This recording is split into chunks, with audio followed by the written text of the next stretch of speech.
Mohamed Bajaberi rasmi sasa amerejea kuna katika klabu ya wekundu wa Msimbazi Simba mara baada ya kutoka katika majeruhi.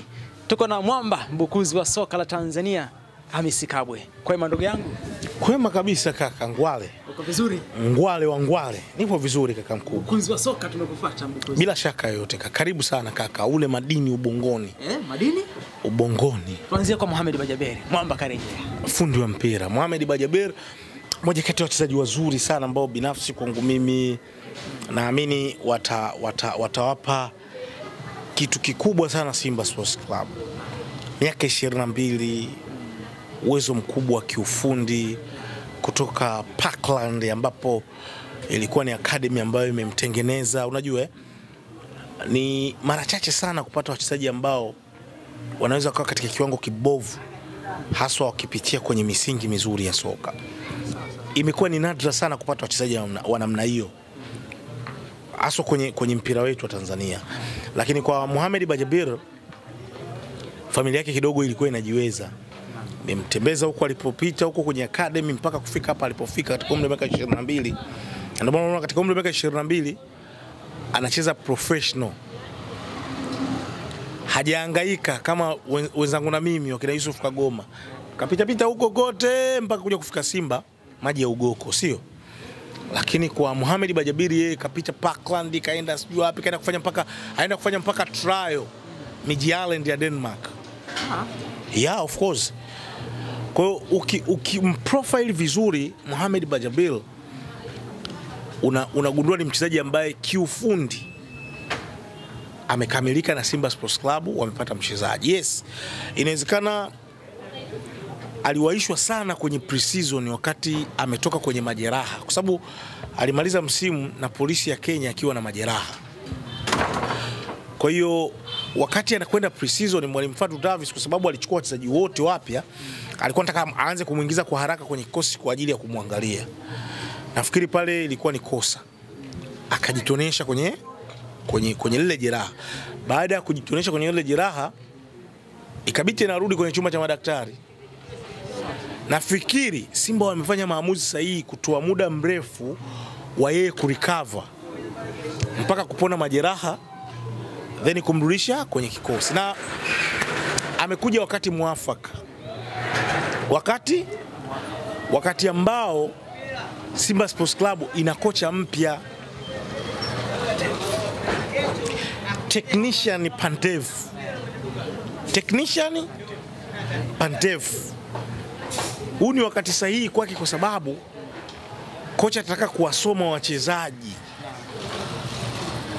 Mwenye kumshawishi kwenye uwanja wa mazoezi ambaye atajituma ataonyesha si tu ubora, lile jasho lake akalimwaga kwa ajili yake yeye na kwa ajili ya jezi ya Simba Sports Club, atakuwa na nafasi ya kuanza. Bahati mbaya ama bahati nzuri ni kwamba Mohamed Bajaberi nafasi anayocheza ndio nafasi anayocheza Elie Mpanzu Kibisawala. Bahati mbaya ama bahati nzuri nafasi anayocheza Mohamed Bajaberi ndio nafasi pia anayocheza Joshua Budo Mutale. Kwa hili ni eneo ambalo anatoka majeraha akijua kabisa kuna watu ambao wanaenda kukompiti nao tayari walishaonyesha kitu. Ulishuhudia wewe kiwango cha Budo Mutale kwenye mechi iliyopita. Mnyongeni ya Keke Mpeni kilikuwa kiwango kizuri. Watu wanasema amecheza na nani? Na Namungo. Timu ya kawaida sana, lakini ndio timu zetu hizo Tanzania utacheza na nani? Utacheza na Manchester United? Utacheza na Arsenal? Utacheza na Namungo, utacheza na Mbeya City, utacheza na Fountain Gate. Huwezi kucheza na timu yote zaidi ya hizo. Simula vizuri. Kwa hiyo akionyesha kiwango kizuri kwenye hiyo mechi ya Mbeya City, akionyesha kiwango kizuri kwenye hiyo mechi ya Namungo, mtaondoka nacho hicho. Budo Mutale alionyesha hiyo performance bora.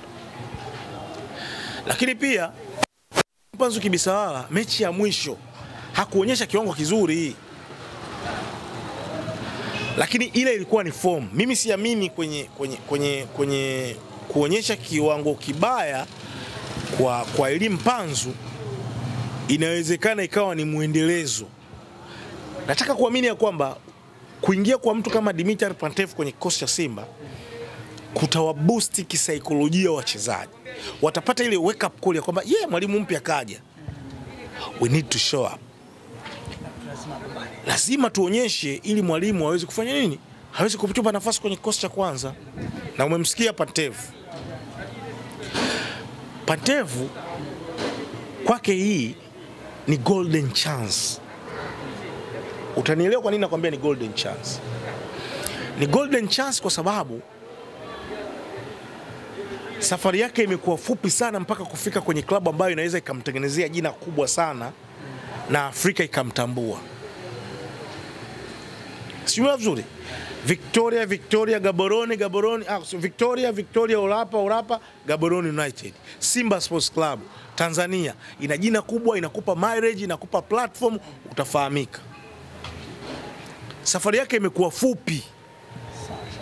Kwa hiyo ukimwangalia Dimitar Pantev, ndio maana unaona yuko so excited.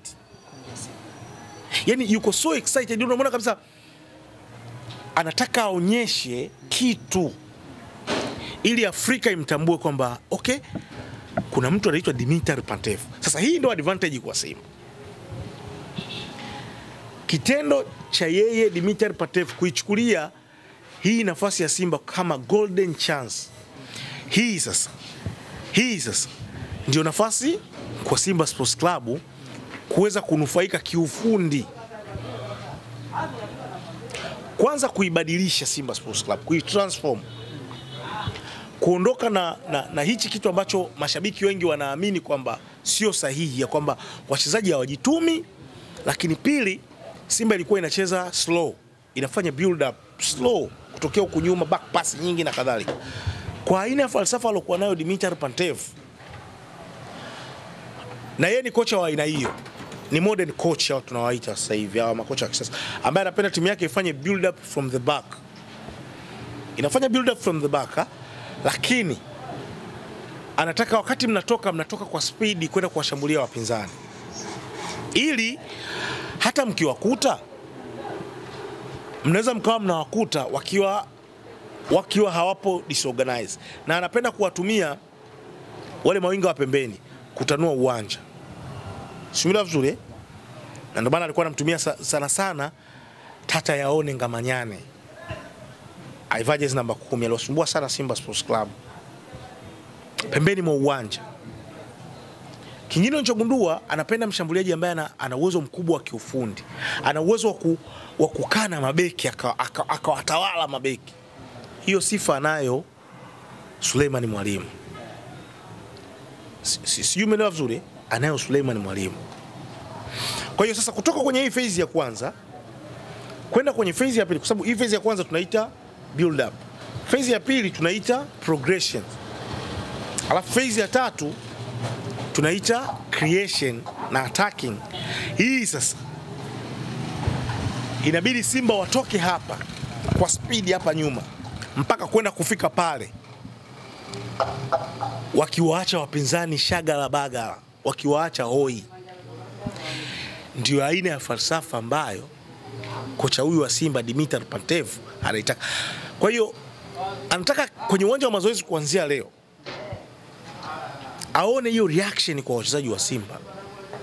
Na kwa sababu Simba nimeona wamepata mechi ya kirafiki dhidi ya Al Hilal, inaweza ikampa sasa taswira ni aina gani ya wachezaji aliokuwa nao kitabia, kwa sababu lazima aanze kuwasoma tabia, na aina gani ya wachezaji ambao anaweza akaenda nao. Binafsi mimi nikimwangalia Dimitar Pantev, anaonyesha kwamba kuna future nzuri kwa Simba Sports Club. Mimi nikimwangalia kwa sababu ya shauku, matamanio, confidence, namna alivyolipokea lile jambo. Ujue hakuna kitu kizuri kama unapoenda kumapproach mtoto wa kike, kumtongoza. Hakuna jambo zuri unapoenda kumtongoza mtoto wa kike alafu akakupokea vizuri, akakupokea kwamba hata mimi nilikuwa nakuhitaji, ni basi tu ulishindwa kuniambia. Ndicho kilichopo kati ya Simba na Dimitar Pantev.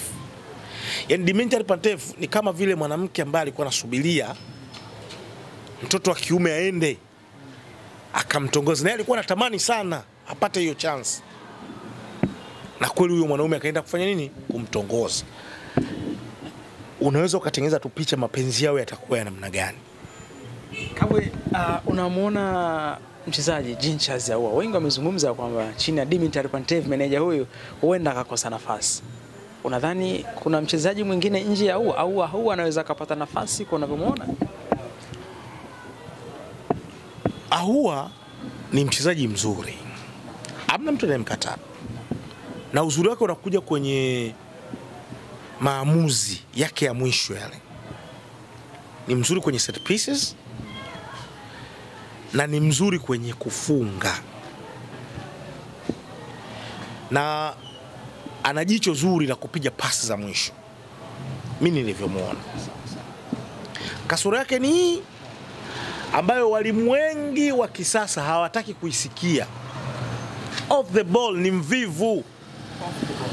Off the ball, yani timu ikiwa haina mpira, wewe ngwale nenda kakabe bwana, mimi na jog. Ukipata mpira leta hapa, fungua, weka pale. Akifika kwenye box anataka afunge yeye, ubinafsi. Vitu hivi, la kwanza, off the ball ni mvivu. La pili, ubinafsi. Kwa sababu penzi la Simba na Dimitar Pantev ni penzi jipya, penzi lenye mahaba tele, ni winning situation. Ili penzi la Dimitar Pantev na Simba ni penzi jipya, mimi naliita hivi. Alafu lipo kwenye winning situation, ya kwamba Dimitar Pantev anataka aitumie Simba kama sehemu ya kumake statement Afrika, kwamba mimi ni kocha mzuri, Afrika imtambue, vilabu vingine vijue kwamba kuna kocha mzuri, thamani yake ipande. Wakati huo Simba wanatumia daraja hilo kwa Dimitar Pantev kuweza kufanikiwa zaidi, kwa sababu tayari Fadlu Davids alishatengeneza msingi, foundation, kuweza kutengeneza kuinua ukuta mpaka kumaliza ile rinta, na baadaye kuwezeka kabisa, kwa maana ya kufanya vizuri kwenye mashindano, kwenye hatua ya makundi, kuingia kwanza, baada ya hapo klabu bingwa kwenda robo finali na kwenda nusu finali, ikiwezekana finali. Pili, kurudisha domestic cup, kwa maana ya mataji ya ndani, kuanzia ligi kuu mpaka kombe la FA, kwa maana ya kombe la TFF. Kwa sababu penzi lao ni jipya, nikiliangalia ile penzi halihitaji mtu ambaye anaweza kaja akalichokonoa. Hapa ndio napata wasiwasi wa mtu kama Jean Charles Ahoua. Nikimwangalia kwenye chumba cha maabara, kwenye upasuaji ambao anaenda kufanya, na haya mahaba mazito yalokuwepo kati ya Simba na Dimitar Pantev, naona ataenda kuchokonoa yale mapenzi yalokuwepo kati ya Simba na Dimitar Pantev, kwa sababu niliangalia Gaborone United, timu yake nataka wachezaji wote wahusike kwenye mchezo, akiwa anakabia kwenye mid block, akiwa anakabia kwenye low block, awe anafanya pressing, kwa sababu ni kocha ambaye anahusudu kufanya pressing juu. Yani nyinyi wale wachezaji wa mbele, kwa sababu anaweza kawa Suleiman Mwalimu, labda Jonathan Soa ama Steve Dese Mkwala, sio huko, labda anaweza akawa Elim Panzu, labda huko Kibu Denis, na hii Kibu Denis inaweza ikamnufaisha sana hii Kibu Denis. Na hapa nataka pia nione utundu wake sasa kocha Dimitar Pantev kwenye kukibrush kipaji cha Kibu Denis. Kibu Denis ana vitu viwili ambavyo anavikosa. Hafungi assist, ila ni msumbufu, na off the ball ni mchezaji mzuri. Umeona hapo? Kocha wengi wanamng'ang'ania kwa sababu off the ball Kibu Denis ni mzuri, yani anaipa balance team kwenye kuzuia. Sasa kwa aina ya mpira wa Dimitar Pantev wa kunandiwa kufanya pressing, Kibu Denis na Steve Dese Mkwala ni wachezaji ambao atataka kuwatumia sana. Sasa ana kazi ya ziada, ili kuweza kupata huo ubora wao lazima wa brush. Kibu Denis abadilike, awe ni attacking minded zaidi ama offensive minded zaidi, kuliko kuwa mtu wa kuzuia tu ama mtu wa kupiga tu pasi basi, chamana hakuna.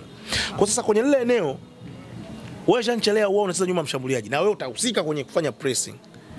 Sasa Jean Chalea Ahoua hapo ndio inawezekana kaenda kulichokonoa penzi jipya kati ya Dimitar Pantev na mnyama Simba Sports Club.